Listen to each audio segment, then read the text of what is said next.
Welcome to another video. I'm Jim Fair, photoenthusiastic@gmail.com. Well, I can't get over how great this new camera is, the Nikon Z7 II.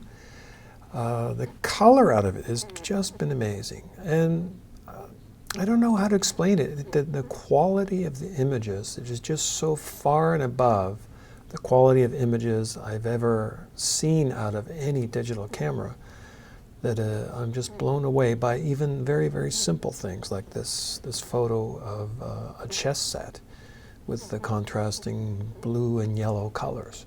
I haven't got a lot of photos to show you today because it's a challenging time to get a lot of photos during the lockdown, but I must say I am extremely impressed, and I think it's worth the extra money to spring for the 2 over the original Z7, just for, you know, that peace of mind. I don't really think I would have been happy with just the 7. I'm sure the image quality would be the same, however. So if image quality is the be-all and the end-all of your goal, sure, why not? But the 2 gives you slightly faster frame rate. The dual processors make everything faster. The autofocus is faster. Everything is just smoother on the 2, and I think it's worth the difference in price. Hopefully this is the last major camera purchase I make for quite some time, and I'll just segue into buying lenses. I tried out the Nikon Elegant 75mm f2.4, and while it was a nice lens, it didn't seem that different from my E-Series 100mm on the FTZ adapter, with about the same characteristics. The bokeh on the Nikon might be better, but for most of the things I'm shooting, it doesn't matter. You know, so I resold it again on eBay already. That was the end of that.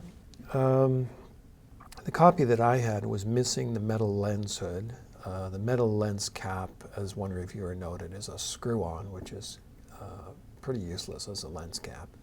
Yeah, you have to screw it on quite a number of turns to get it tightened down, and that's just not convenient for anything, really.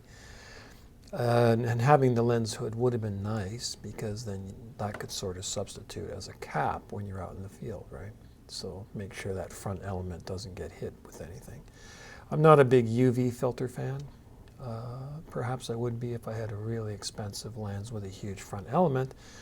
But then again, when you have a really expensive lens with a huge front element, usually those front elements are coated with something to prevent scratches, and you know, little care with your gear goes a long way.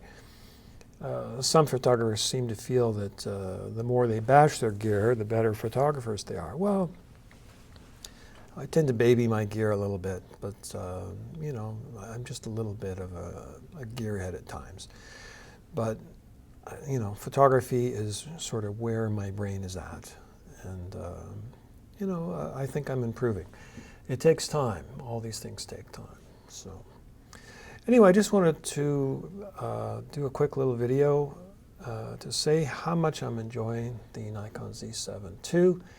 I think I will take a picture of this because I've tried to dress down the camera a little bit for going in the field, so it doesn't look like a really expensive camera, by putting some painter's tape and then some gaffer's tape over the painter's tape. I covered all the Nikon logos, you know. But my wife says it still looks like an expensive camera, so I don't know that I've improved things that way. I tried taking off the L bracket so I can fit it into this tiny little Low Pro bag. This is the Low Pro, which one are you? It's a very small bag. I originally bought this for the Fujifilm that I had, and it actually fits in this bag quite nicely with the kit lens, the 24-70 f4. You know, I don't think it's a really street photography kind of kit, but I mean, you could use it that way if you really wanted to. So I don't know if I will, But I've tried to dress down the camera so it doesn't look as good when I'm out there in the field. And there are these camera skins that you can buy. Some of them are, you know, sort of silicone based or silicone, I guess. And there are others. And I suggested to one of the manufacturers that they come up with a look that looks like, you know, gaffer taped piece of junk camera. Truth be told, I got the idea from David Hobby on the Strobist blog. He did something similar to one of his Fujifilm cameras. He covered the top of it with gaffer tape to make it look like an old film rangefinder, so that he can be more discreet when he's out in the street and people don't think, oh, professional photographer, where's my cut, you know? They run in fear when you pull out a camera. It's like, no, I'm not doing that much street photography, but I thought I would disguise the camera a little bit. And it's not like I'm ashamed to be carrying a Nikon, not at all, but I'm not in the business of advertising them. So, but again, as I said, I'm very happy with this particular camera purchase. That's all I have to say. Thanks for watching. Fade out.